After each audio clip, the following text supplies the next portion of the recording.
everyone, and welcome back to the Wisdom by Harry YouTube channel. My name is Harry. And I'm Mary. We're so excited to have you here today for another fascinating episode. Okay, everyone wants to stay informed, but who has the time for endless scrolling? We get it. So, let's jump right in.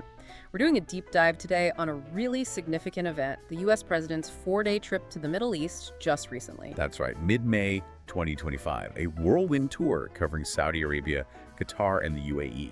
Generated a lot of buzz, a lot of activity. And we've gone through, well, a whole range of sources of news reports from all over, Al Jazeera, BBC, U.S. papers, White House info sheets, even some video transcripts. And our mission here is pretty simple. Boil it all down for you. We want to pull out the really crucial bits, connect the dots on what happened, why it matters, and maybe what comes next, all without making your head spin. Sound good? Let's start with the first stop, Saudi Arabia. Okay, so the president lands on May 13th. There's a quick stop in the UK for fuel, and apparently an interview on the way over. Yeah. But the real action started with a meeting with Mohammed bin Salman, MBS. And right off the bat, a huge economic ask was on the table. Yeah, this push for more Saudi investment in the U.S., the numbers being thrown around were, well, pretty eye-watering. They really were. The president was talking about boosting Saudi investments from an already huge $600 billion up to potentially $1 trillion. And just to give you a sense of scale, $1 trillion. Oh. That's roughly Saudi Arabia's entire GDP for a year. It's more than their whole sovereign wealth fund holds. So yeah, massive. Well, and it wasn't just talk, right? They actually signed some agreements around this economic partnership idea. Exactly. They formalized what they called a strategic economic partnership. Part of that was a $142 billion letter of intent focused on boosting Saudi defense capabilities. And there were other MOUs, like one with the U.S. Department of Justice on energy and, interestingly, disease cooperation. Plus, you had deals between NASA and the Saudi Space Agency, and even one to bring Arabian leopards to the National Zoo in D.C. So a pretty wide range. Okay, and you mentioned something interesting before we started recording about how MBS greeted the president. That seemed different. Right, that's a good point.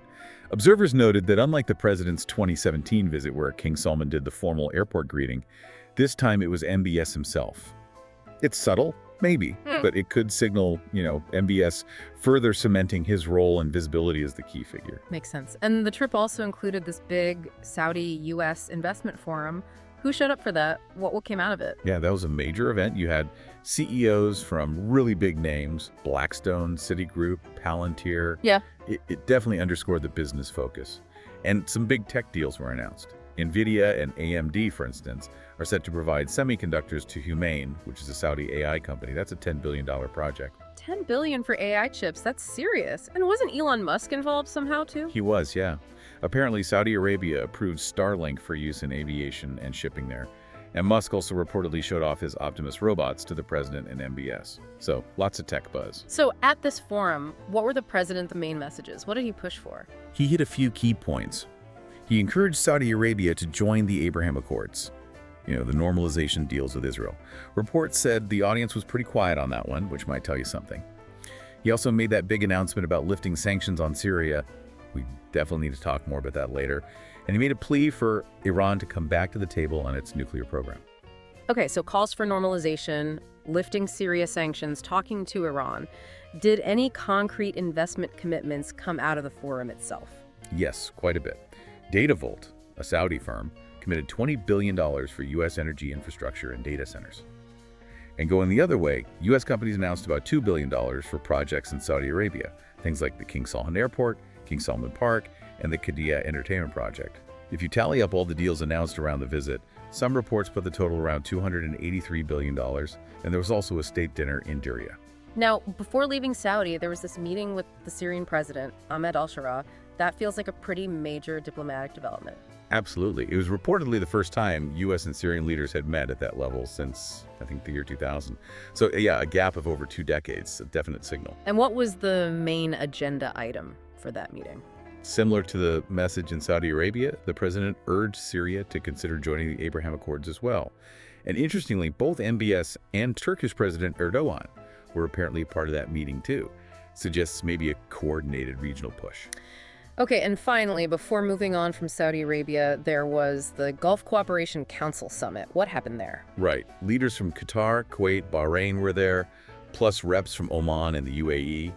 MBS opened it, and his big point was calling for an end to the Gaza war based on the Arab Peace Initiative.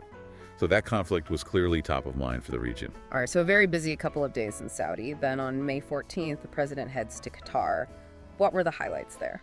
Arrival in Doha, meeting with the Emir, Tamim bin Hamad Al Thani. But the huge headline, I mean, the really big one, was this massive deal for Boeing. Ah, yes, the planes. That sounded enormous. No. Billions and billions, right? Enormous is right. Qatar Airways agreed to buy up to 210 Boeing planes. Now, the exact numbers reported varied a little. Some reports mentioned $96 billion. The president mentioned maybe $200 billion. A White House fact sheet talked about $1.2 trillion in total economic value, including engines and services over time. But whatever the final figure, it was touted as Boeing's biggest ever wide-body order, their biggest 787 order, supporting potentially over 1 million U.S. jobs. A monster deal. Just staggering numbers. Were there other big US-Qatar deals announced alongside that? Well, yeah. The total value of deals announced publicly in Qatar was apparently over $243.5 billion. Beyond Boeing, you had a billion-dollar defense deal with Raytheon for counter-drone systems. Qatar is the first international buyer for that specific tech, almost $2 billion for General Atomics MQ-9B drones. A statement hinting at another $38 billion in potential future investments, including support for Al Udeid Air Base. McDermott had $8.5 billion in active energy projects with Qatar Energy.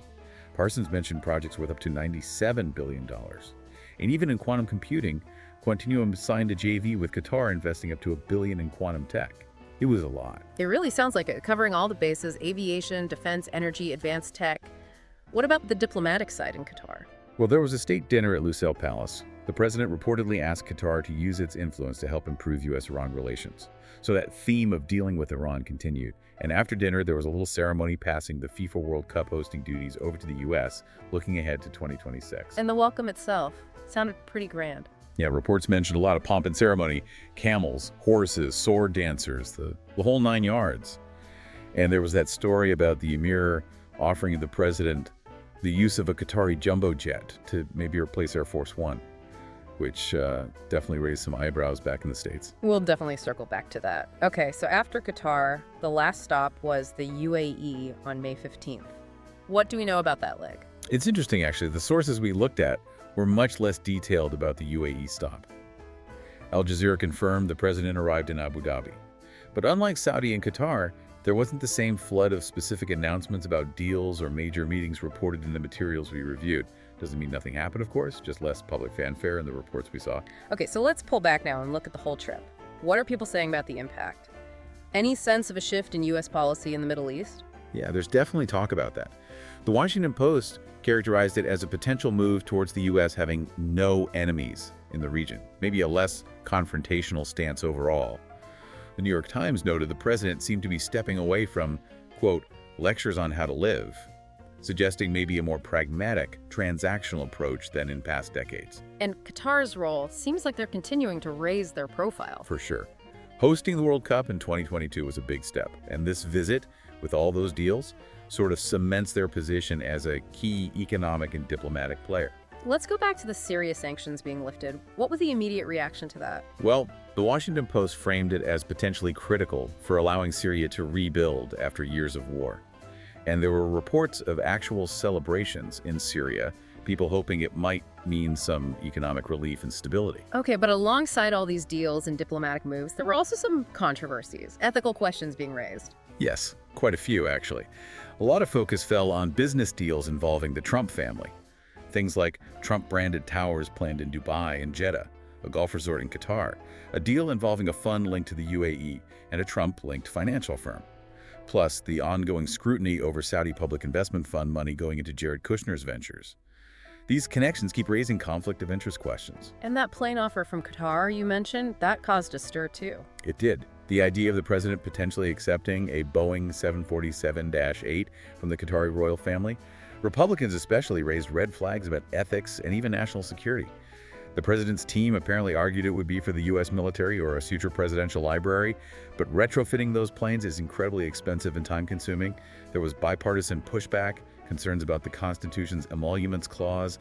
You even had the DNC flying a Qatar logo banner. So, yeah, it became a political football. And there was something about a cryptocurrency deal too. Yeah, reports surfaced about a potential $2 billion crypto deal in the UAE that might involve a Trump family company. Again, adding to those concerns about personal business intersecting with diplomacy. Okay, stepping back again. How did other countries in the region react? Or countries not visited? Well, Bahrain apparently praised the efforts towards U.S.-Iran negotiations. We mentioned the Syrian celebrations.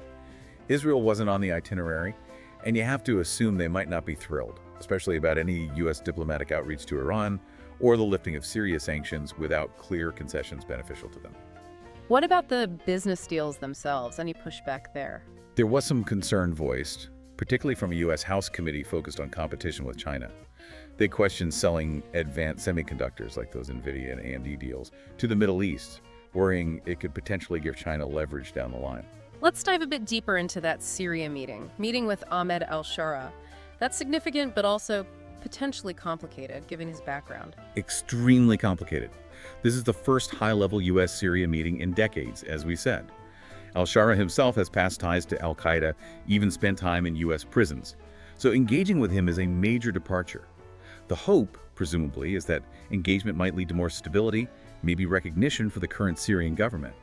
The president reportedly urged him to kick out foreign terrorists and Palestinian terrorists and normalize relations with Israel. Syria, for its part, is apparently interested in U.S. investment, especially in its oil sector. But engaging with a leader with that kind of background, there must be concerns about human rights, minorities, press freedom in Syria under his rule. Absolutely, that's the inherent tension. Critics worry that this kind of engagement, especially coming from the U.S., could legitimize an Islamist leader with a very troubling past, potentially at the expense of those values. So looking at the whole trip, what's the sort of overall analysis? What picture emerges? Well, a lot of commentary framed it as heavily focused on transactional deals, getting cozy with wealthy Gulf states, maybe downplaying human rights or democracy promotion concerns, kind of an America First approach in action, a raw expression of U.S. power and economic interest. The long-term effects of that shift? Well, that remains to be seen. Some called it a big 180-degree turn, especially regarding Qatar, given past accusations. Right. And others dubbed it the trillion-dollar tour, just emphasizing the sheer scale of the money involved, investment, energy, stability being the watchwords. It seems clear the Gulf leaders really want regional stability so they can focus on their own big economic transformation plans, diversifying away from just oil. And the president's message seemed to align with that. It did. His message of wanting more prosperity and less conflict seemed to land well. And finding some kind of diplomatic track with Iran, maybe a new nuclear deal, was definitely part of the subtext. At the same time, the Gulf states apparently want the U.S. to pressure Israel to rein in what they see as rogue conduct and avoid military action against Iran, which they fear could ignite a huge regional war. Was Gaza a major topic in all these talks? It had to be. Reports suggest Gulf leaders were pushing hard for more U.S. action to end the war and get humanitarian aid flowing. It's a huge issue for them domestically and regionally. Other things mentioned were the U.S. apparently seeking Saudi help for a ceasefire in Ukraine and pushing Gulf states generally to align more closely with Washington on issues related to China. And for the president himself, domestically. This trip was clearly important for showcasing economic wins, trying to demonstrate successful foreign policy, maybe shore up support back home. And overall, it just underscored how influential and strategically vital Saudi Arabia, Qatar, and the UAE have become on the world stage. Okay, so let's try to wrap this up. After digging through all this, what are the absolute must-know takeaways from this Middle East tour? I'd say number one, the massive focus on economic deals, investments, energy, defense, tech. Billions and billions changing hands are being pledged. Number two, the shifting regional dynamics, especially that outreach to Syria and the continued complex dance around Iran. Number three, the ethical questions swirling around potential conflicts of interest, the Trump family businesses, that plane offer, those aren't going away. And finally, this broader sense of a potential evolution in U.S. foreign policy, maybe more transactional, more focused on perceived national interest, less on promoting specific values. Right. So hopefully you listening now have a clearer picture of what went down and why it's pretty significant. Now, for one final thought to leave you with, when you look at this incredibly complex web, the huge money involved, the shifting alliances, the deep historical tensions, the personalities, what single long-term consequence of this visit might end up having the most profound, maybe even unexpected impact on the Middle East and maybe even global affairs down the road? Something to chew on.